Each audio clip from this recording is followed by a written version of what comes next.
يحكى في أحد العصور أن شابا كان يدعى حسان توفى والده ولم يترك له من حطام الدنيا شيء، فقرر أن يعمل بجد واجتهاد معتمدا على نفسه دون أن يطلب العون من أحد، وشيئا فشيئا بدأ يتكسب ويجمع الأموال حتى أصبح تاجرا.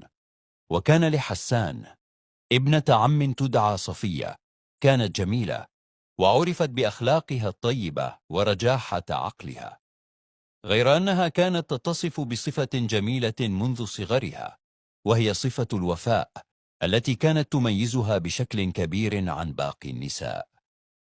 وعندما أصبح حسان تاجرا ويستطيع الاعتماد على نفسه، قرر أن يتزوج، فلم يجد أمامه أفضل من ابنة عمه التي اتصفت بالوفاء والأخلاق الطيبة. وبالفعل تزوج حسان من صفية ابنة عمه، وبسبب ما اتصف به الزوجان من صفات طيبة عاشا في غاية السعادة والهناء. فكان الزوج يخرج كل يوم إلى متجره ويعود عند الغداء وعند العشاء، فتعترضه زوجته الجميلة بابتسامتها الحلوة فتنسيه أتعاب يومه. لكن الأيام لم تترك الزوجان يعيشان طويلا في هذه السعادة، فمع مرور الوقت بدأ حسان يلاحظ أن تجارته لم تعد مثل السابق، ورأى أن ما يتكسبه أصبح قليل جدا، فقرر أن يترك سوق مدينته التي نشأ فيها ويسافر إلى مدينة أخرى، لعل تجارته تعود لسابق عهدها ويفتح الله له الخير الكثير. ولما علمت زوجته صفية بذلك حزنت حزنا شديدا على فراق زوجها، وكانت قد اعتادت على وجوده معها، لكنها أدركت الحقيقة التي أوجبت عليهما الفراق من أجل استمرار الحياة. فقامت صفية باحتضان زوجها وعاهدته على أن تحفظ له بيته وماله وعرضه، وأن لا تفتح الباب لأحد أثناء غيابه مهما حصل إلا لحاجة أو ضرورة. فحمل حسان العديد من البضائع على ناقته ثم ودع زوجته ورحل. سافر حسان عبر الصحراء حتى وصل إلى مدينة يوجد بها سوق عظيم، لكن لسوء حظه كان يحتكر التجارة في هذه السوق عبدا أسودا كان قد اعتقه سيده منذ زمن، فتاجر حتى أصبح من كبار التجار، وبسبب لونه سمي بالتاجر الأسود. ومع مرور الأيام استغل ذلك التاجر شهرته وانتشاره في السوق لصالحه، فبدأ شيئا فشيئا يحتكر التجارة في السوق، ويتلقف كل تاجر زائر للمدينة ويشترط عليه التنازل عن كامل بضاعته إذا خسر أمامه في حل فوازيره التي يعرضها عليه. وكان معظم التجار الجدد الذين يأتون زائرين لتلك المدينة يخسرون أمامه في حل هذه الفوازير لصعوبتها، وعندئذ يسلبهم التاجر الأسود بضاعتهم التي معهم. حتى جاء الدور على حسان، وكان حسان يزور سوق المدينة هذه لأول مرة ولا يعرف شيئا هناك. فعندما وصل حسان إلى السوق وكان يحمل بضاعته على ناقته، رآه التاجر الأسود فاعترضه وقال له: لكي تستطيع أن تتاجر في هذه السوق لابد أولا أن تقبل التحدي. قال حسان: وما هو؟ فقال التاجر الأسود: سوف أسألك 3 أسئلة، وإن لم تجب عليها سلبتك بضاعتك. وكان حسان فطنا ذكيا فقبل التحدي وأجاب على السؤال الأول والثاني. عندئذ شعر التاجر الأسود بالقلق تجاه حسان، ولم يبق له من التحدي إلا سؤالا واحدا، فقرر أن يسأله سؤالا صعبا هذه المرة، فقال له: ما هي المخلوقة التي لا تخلو منها بلد من بلاد الدنيا كلها وليس لها شبيه في بلاد الدنيا كلها؟ وقف حسان متحيرا ولم يعرف الإجابة، وعندما نظر إلى السماء قال للتاجر الأسود: لقد عرفت الإجابة. تعجب التاجر الأسود وقال له: وما هي الإجابة إذن؟ أجاب حسان: إنها الشمس التي لا تخلو منها بلد من بلاد الدنيا كلها وليس لها شبيه في بلاد الدنيا كلها. تعجب التاجر الأسود أشد العجب لشدة ذكاء حسان بعدما خسر التحدي أمامه، وقرر أن يستضيفه في بيته حتى يسأله عن سبب مجيئه. صل على رسول الله وقم بالاشتراك ليصلك كل جديد. ذهب التاجر الأسود إلى بيته مصطحبا حسانا معه، وأعد له أصنافا وأشكالا من الطعام.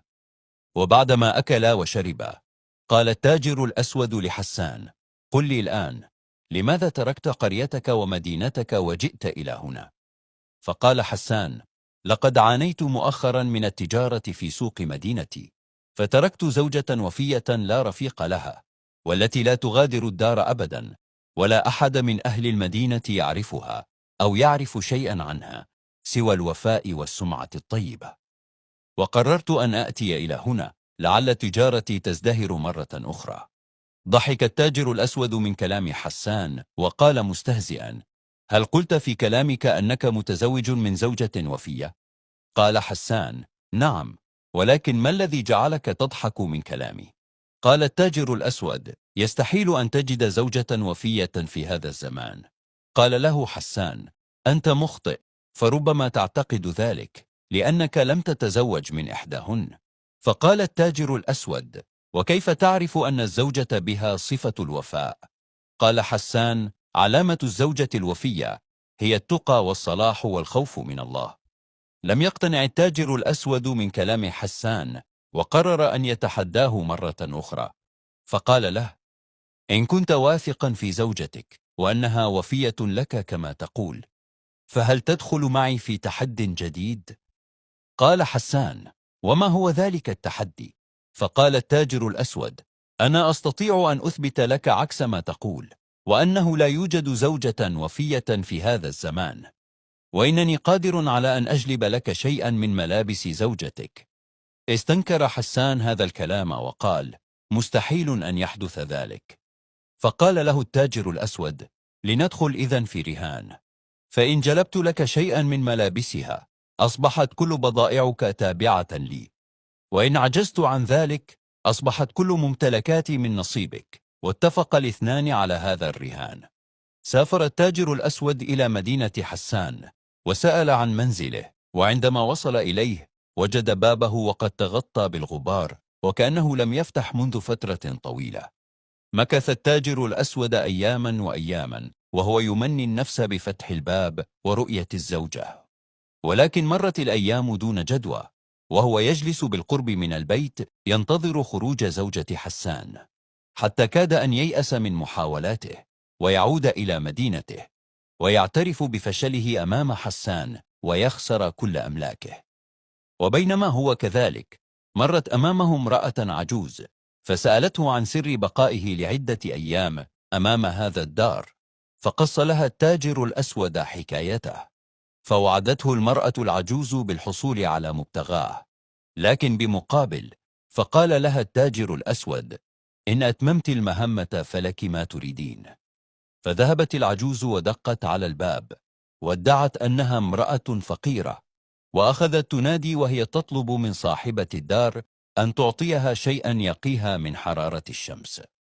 أخيرا تعاطفت صفية مع العجوز وأرادت أن تفعل الخير، فجلبت وشاحا كانت ترتديه عندما تضطر للخروج، ثم رمت به للعجوز من فوق الدار حتى لا تفتح الباب كما وعدت زوجها. أخذت العجوز الوشاح وأعطته للتاجر الأسود، ففرح بذلك وأعطاها صرة من المال جزاء لها على ما فعلت.